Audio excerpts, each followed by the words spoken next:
私が小学校に入学した時の話です。私が小学生になる年に、家族でその土地に引っ越してきました。ちょうど入学式の時期だったので、すんなりと溶け込めましたし、3歳年下の妹は、ちょうど幼稚園に入園だったので、問題ありませんでした。しかし、3歳ゆえの姉は4年生で、転校という形だったので、少し不安だったそうです。とはいえ、同級生もクラス替えからの新学期でしたし、姉のおっとりした性格もあってか、転校生というハンデもあまり感じず馴染めたようで、特に支障はありませんでした。弟と妹は、新入学、新入園だったのに、私だけ転校になったのはずるい、と、ぼやいていたそうですが、それぞれが環境に馴染み始め、友達も増えてきた頃、帰宅した姉を見たとき、なんだか暗く見えることがありました。暗く見えるというのは元気がないとかという意味ではなく、顔色から手足、服までとにかく日陰に入っているように全身が色彩的に暗く見えるのです。どうしたのと私が聞いても、何が？と姉はきょとんとするだけです。暗くなってるよ。だから何が？お姉ちゃんが暗いんだよ。何言ってんの？意味わかんないんだけど。と押し問答のような会話が続き、もういいよ。わけわかんない。と姉が呆れて終わりました。今考えればもっと具体的に説明できればいいのですが、その頃はまだ私も小学1年生で、きちんと言語化できずに、暗い、暗い、を言うばかりでした。でもしばらくすると、影になっているような暗さも消えて、平常に戻りました。しばらく何事もなく過ぎたのですが、数日後、再び姉が暗く見えたのです。前と同じように、私が、暗いよ、と言い、姉が、何言ってんの？と噛み合わない会話を繰り返していると、姉を見た妹がお姉ちゃん、どうしたの？ほこりがいっぱいついてるよ。と言いながら、姉の体を手のひらでほこりを払うような仕草をするのです。もう、なんなの二人とも。姉はうるさそうに2階の自室へ引き上げていきます。お姉ちゃん、ほこりだらけだったね。暗くなかったか？暗いって何？ほこりってなんだよ、とそこでも話に食い違いが出たのです。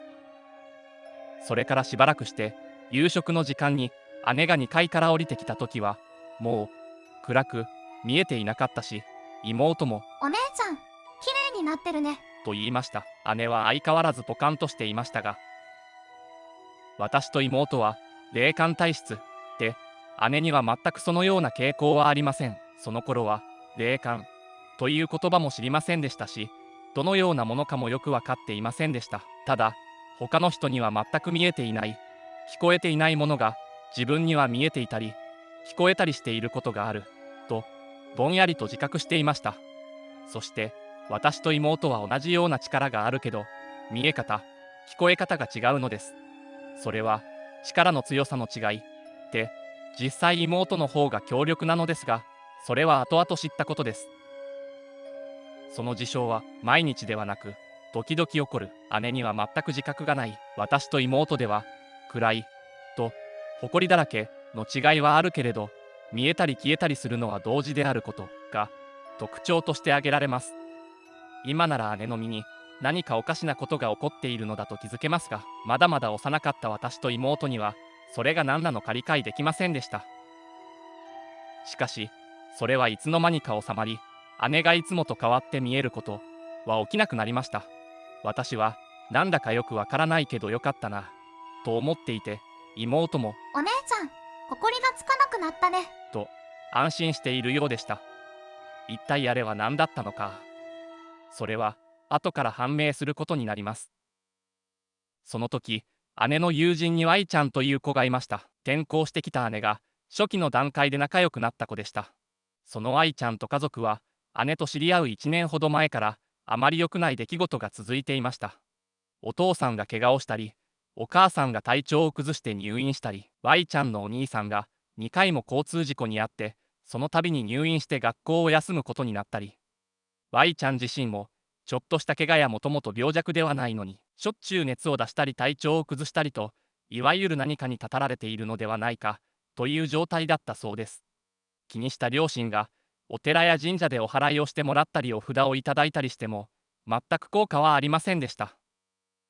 そしてついに、Y ちゃんの家が火事になり、全焼してしまったのです。幸い家族は誰一人怪我をしませんでしたが、家が焼失してしまったので公営団地に移り住むことになりました。もう本当にどうなっているのと家族は嘆いたそうです。しかし引っ越した途端、あれだけ次から次へと起こっていた不幸事が来たりと止んだといいます。姉を見て私が暗く、妹が誇りだらけに感じたのは、姉が Y ちゃんの家に遊びに行って帰ってきた時だったのです。多分 Y ちゃんの家の薬剤のかけらが体に付着していたのでしょう。汚れた場所に足を踏み入れたらゴミやホコリがついてしまったということかと思います。私たち兄弟が大人になってからたまたま3人で昔話をしていて、姉が何気なくそういうことがあったなというのを聞いて、私と妹はそこで合点がいったのです。教託みたいなものだったのかな、私が言うと。でも Y さんの家族ってずっと前からそうじゃなくて、ある時期から急にってことでしょ。教託ならその家に住んだ瞬間から悪いことが起きるんじゃないのと妹が首をかしげます。教託とは不吉な家という意味です。風水的に良くないとか、鬼門と裏鬼門と相性が悪いとか、霊道が通っているということで、その家に住んでいると災いが降りかかると言われています。何？旧宅って？霊感もその手のことにも全く無頓着な姉は不思議顔をしていました。いや、姉ちゃんは知らなくてもいいけど、で、Y さんってその家にはずっと前から住んでたの？Y ちゃんが生まれた頃からその家に住んでたって聞いたことはあるけど。姉がそう言うので、じゃあ教託ってわけでもないんじゃない？そうだなと私と妹がうなずいていると、姉がしびれを切らしたように、だから何なのよ、旧宅って。と不平を漏らし始めたので、その意味を説明すると、そういう話あんたらそんなのにほんと詳しいよね。と顔をしかめます。でも本当にそうだったら、もっと昔から不幸が起きているはずだし、家がどうとかじゃなくて偶然だったんじゃない？私がなだめると姉は、そういえばと思い出したように、火事になった時お見舞いに行ったけど、ご両親がせっかく立て直したばかりだったのにって言ってたような気がする。と言いました。あ、それが原因じゃない。方角が悪い方に向いちゃったとか、置いちゃいけないところに置いちゃったとか。まあお姉ちゃんは何ともなかったんだからいいじゃん。知らんけど。妹が無責任に言い放つと、姉はまた嫌そうな顔をしました。Y さんと姉は今も友人関係で、家族もみんな元気なようです。